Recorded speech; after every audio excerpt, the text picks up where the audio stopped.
Today here with His Grace Bishop Nikandros, Father Diogenes, and Abbot Meletios of the Archangels Holy Monastery here in Levin, New Zealand.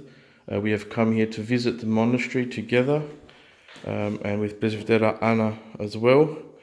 And we would like to, first of all, get the abbot, Father Meletios, to explain a little bit about the monastery and also about the holy relics that we have here at this beautiful monastery. Father. Your blessings. Our monastery was established in the year 2009 by His Eminence Metropolitan Meletios, who was here just till recently. The church we built in the year 2010 and was dedicated to the Holy Archangels, as well with the small chapels on the side dedicated to the great hierarchs Vasilios and Amphilocios. From that time, we're slowly building and from inside with monastics and people who are coming in, worshipping together with us here in the church, but also outside with the buildings and other things that we are trying to organize as the facilities of the monastery. We had a great blessing a few years ago to receive relics of the great saints of our church. The first are the relics of the Saint Basil the Great and Saint John the Chrysostom, Archbishop of Constantinople, as well as the relics of the Saint Amphilocios of Iconium that are here.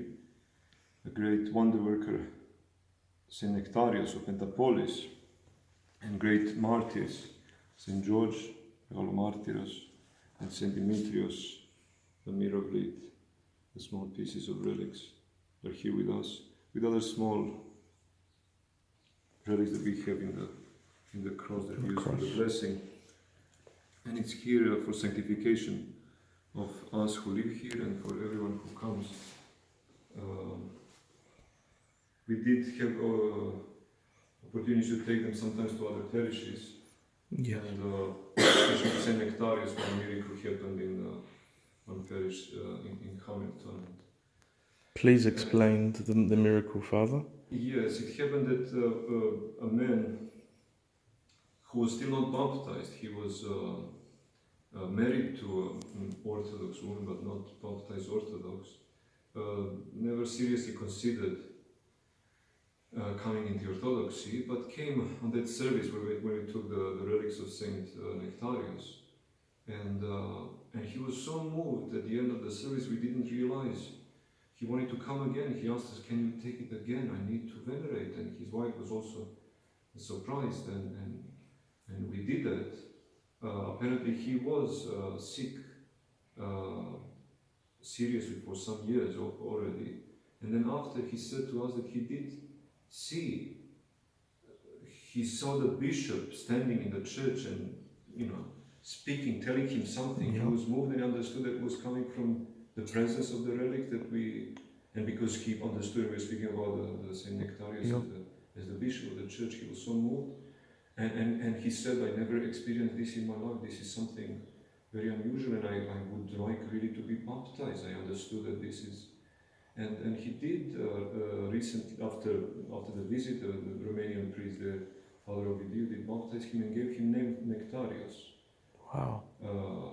He lived another year not without any suffering, really, even though that they were expecting, and he passed away just after receiving the great blessing of Saint Nectarius and being baptized in the church.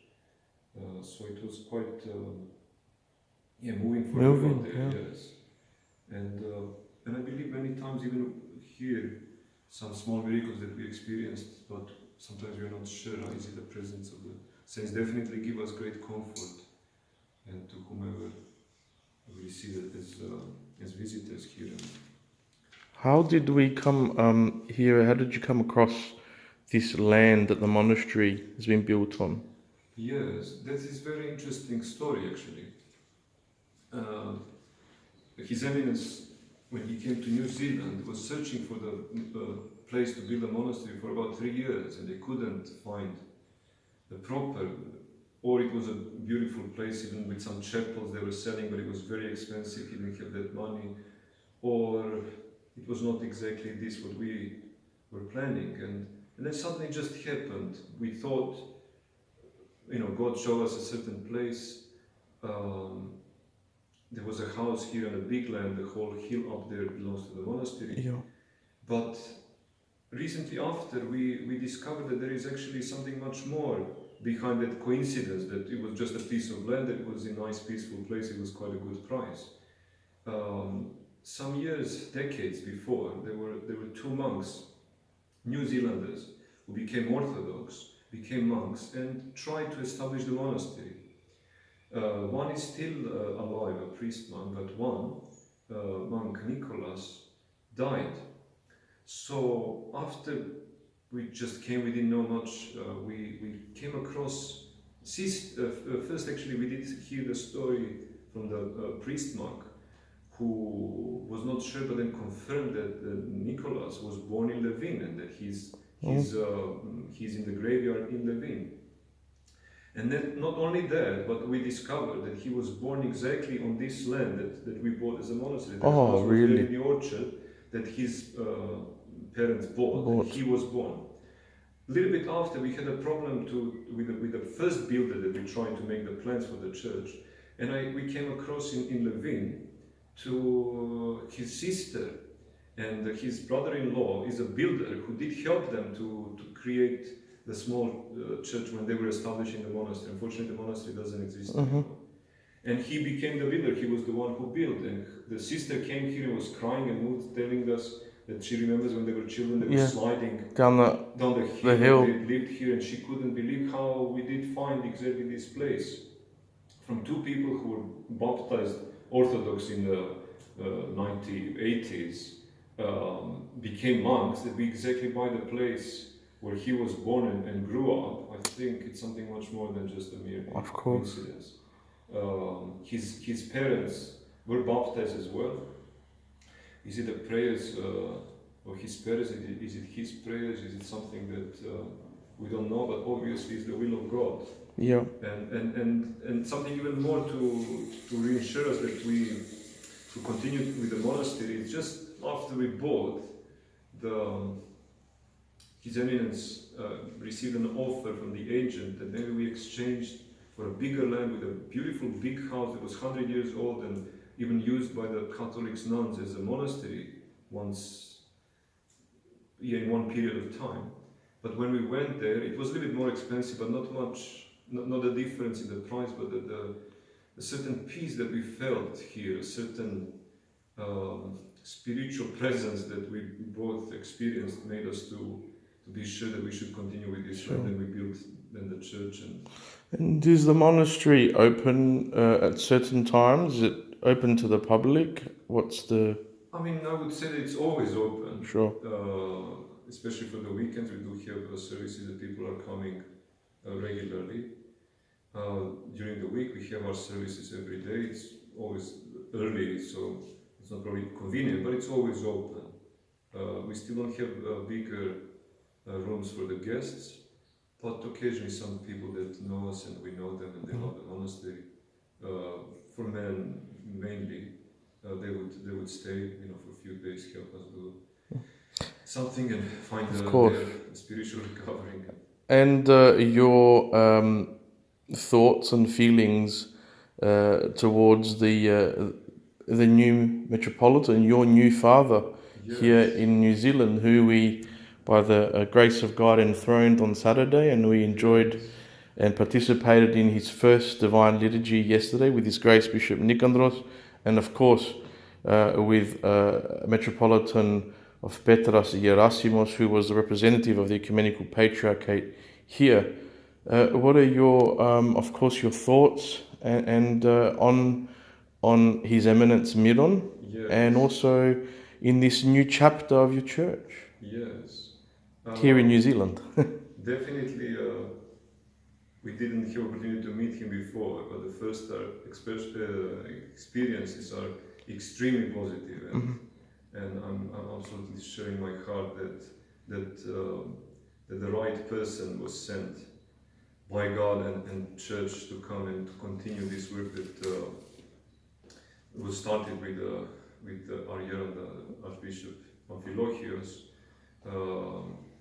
not only as someone capable, in academic way to do things, but in spiritual way as well, and spiritual and physical strength as well. So I'm very confident that everything, as you said, the chapter that is open now is going to be successful, maybe even more than these 13 years that just passed. And also, given that you're also in Fiji as well, and our mission there, Fiji, Samoa and Tonga, can you give us an update what's happening there at the moment?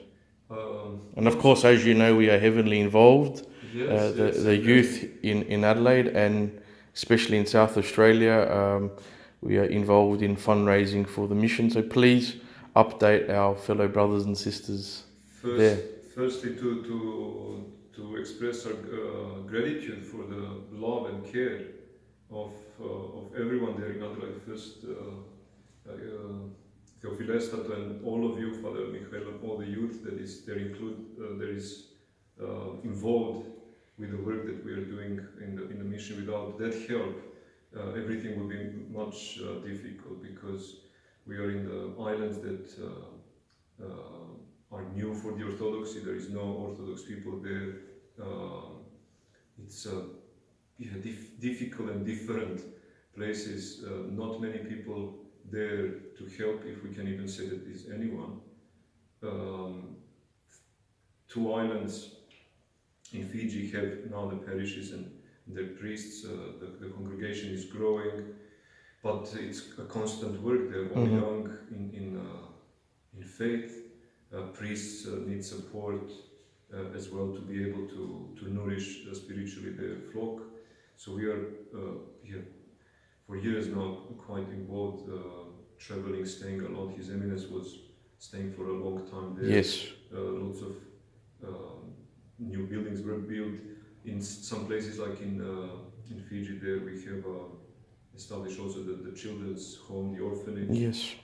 We have a St. Tabitha's. St. Tabitha's, the monastery of the Kimisi Isiotok, with the Dormition of Panagia.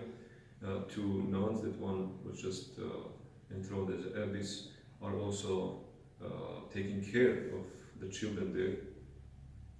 And it's quite a big project. In Tonga, we have already a small church of St. Apostles Peter and Paul. Father George, one of the Fijian priests, were there and serving. The big church of St. George is to be finished. Yes. And we'll see in continuation the other project that will follow. In Samoa, with your great help, we did purchase a first land of the church there. We have ordained, His Eminence did ordained the first Samoan priest, Father Ioane, who couldn't come because he just had an operation just recently. He couldn't come for the enthronement.